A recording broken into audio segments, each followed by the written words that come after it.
Yes, my name is Oliver Grosser and I'm from Vienna, Austria. My question has two parts. Also the first part is, how do you get a few excellent investment ideas to be so successful? Do you read any special newspapers or industry magazines? Or do you visit the headquarters or any subsidiaries of companies? And which sources of information, like books, for example, Value Line, Standard & Poor's, Moody's, databases like Reuters, Bloomberg, DataStream, annual reports, internet, and so on, do you use to get the right impression of a company? And the second part, if you think that a company like the Washington Post, Geico, or Gillette has a very competitive product, what are the steps before you ultimately decide to invest in the company? Which publications do you read to get the best knowledge of the product? And how important is the balance sheet and profit and loss account statement of the company? Thank you very much. Thank you. The answer to the first part is sort of, and maybe the second part is sort of all of the above. I mean, we read a lot, and we read daily publications, we read weekly or monthly periodicals, we read annual reports, we read 10Ks, we read 10Qs. And fortunately, the investment business is a business where knowledge accumulates. I mean, everything you learn when you're 20 or 30, you may tweak some as you go along, but it all kind of builds into a knowledge base that's useful forever. And we, at least, I read, Charlie used to read, may still read a fair amount, but I read a lot of 10Ks, read a lot of annual reports. 40 or 50 years ago, I did a lot of talking to managements. I used to go out and take a trip every now and then and really drop in on maybe 15 or 20 companies. I haven't done that for a long, long time. I find everything we do, pretty much I find through public documents. When I made an offer for Clayton Homes, I'd never visited the business. I'd never met the people. I'd done it over the phone. I'd read Jim Clayton's book. I looked at the 10Ks. I knew every company in the industry. I look at competitors. And I try to understand the business and not have any preconceived notions. And there is adequate information out there to evaluate a great many businesses. We do not find it particularly helpful to talk to managements. Managements frequently want to come to Omaha and talk to me, and they usually have a variety of reasons that they say they want to talk to me, but what they're really hoping is we get interested in their stock. That never works. Managements are not the best reporting. In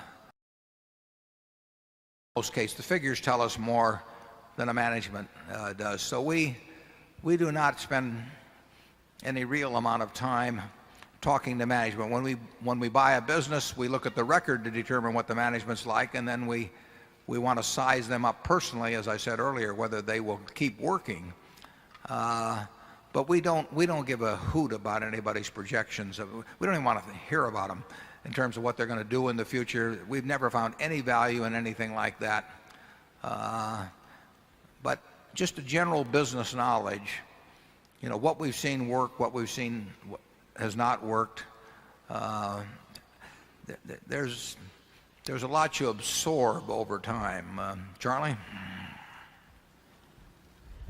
Yeah, the more basic knowledge you have, I think the less new knowledge you have to get. And the game is a lot like that fellow that plays chess blindfolded.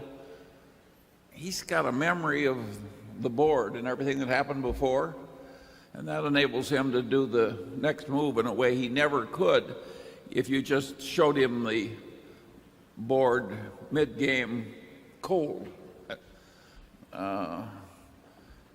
And so and in terms of what publications, I don't know, Warren, I would hate to give up the Wall Street Journal.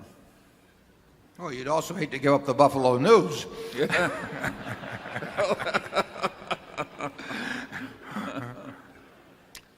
But you could, well, you want to read lots of financial material as it comes along. And actually, the New York Times has a far better business section than they had 25 years ago.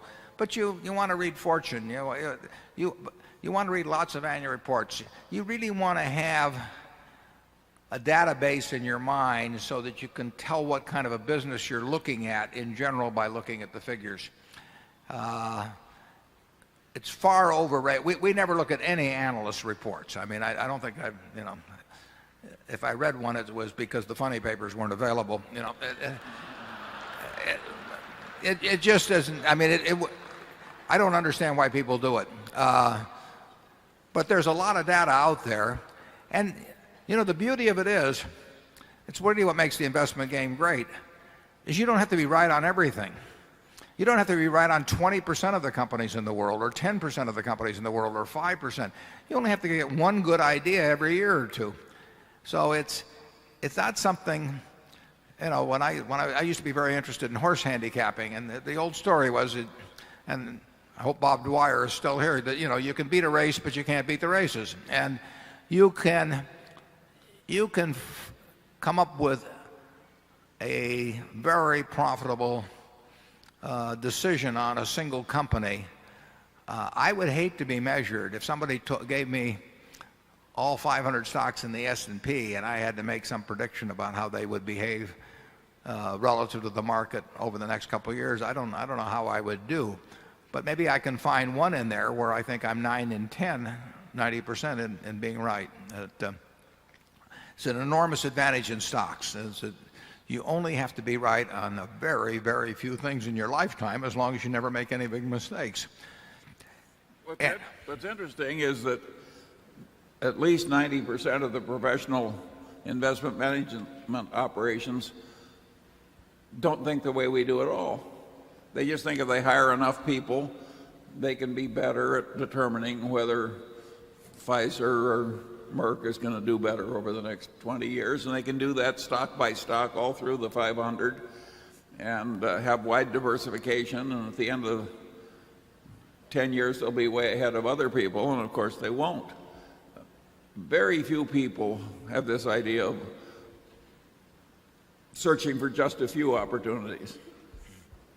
Yeah, you wait for the fat pitch. Ted Williams wrote about that in a book called The Science of Hitting. He said the most important thing in being a good hitter, is to wait for the pitch in the sweet spot, basically.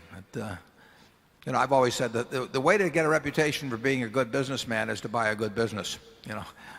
It's much easier than taking a lousy business, and showing how wonderful you are at it, because I haven't seen that done very often.